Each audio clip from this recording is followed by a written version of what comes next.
वैष्णव हो. पैठणचा प्रवास. ज्ञानेश्वर महाराजांचा आणि त्यांच्या श्रद्धेचा प्रवास. वैष्णव हो.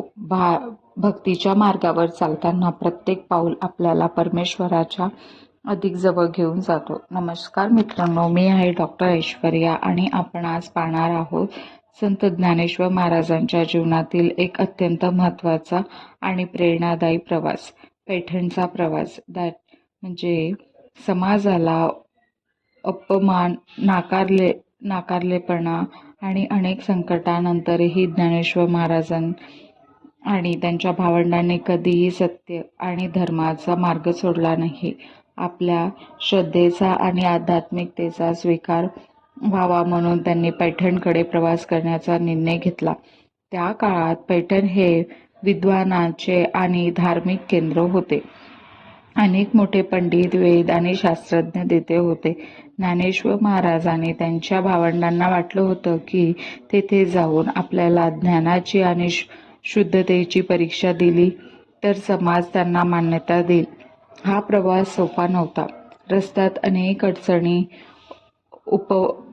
उपसमार, थकवा आणि त्यांच्या मनात एकच शक्ती होती, ती म्हणजे भक्ती आणि विश्वास.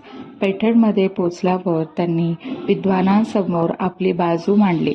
सुरुवातीला त्यांच्याकडे संशयाने पाहिले गेले, पण जेव्हा ज्ञानेश्वर महाराजांनी आपले गूढ ज्ञान, शास्त्राचे सखोल अर्थ आणि साधेपणा मांडले तेव्हा सर्वजण थक्क झाले. याचा प्रवास त्यांच्या जीवनातील काही अद्भुत घटना घडल्या, ज्या पुढे त्यांना महानतेचे प्रतीक बनल्या. त्यातून दाखवून दिले की खरे ज्ञान वयावर अवलंबून नसते. भक्ती आणि सत्य याची शक्ती सर्वात मोठी असते. समाजाचा स्वीकार मिळवण्यासाठी धैर्य आणि संयम असावा लागतो.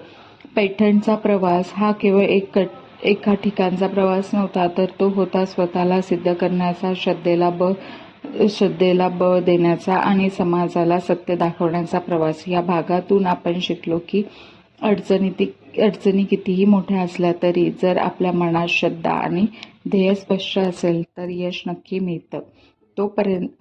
पुढील भागात आपण नवीन एपिसोड बघणार आहोत. तोपर्यंत माझ्यासोबत नाम जप करत राहा. जय हरी विठ्ठल, जय हरी विठ्ठल मित्रांनो.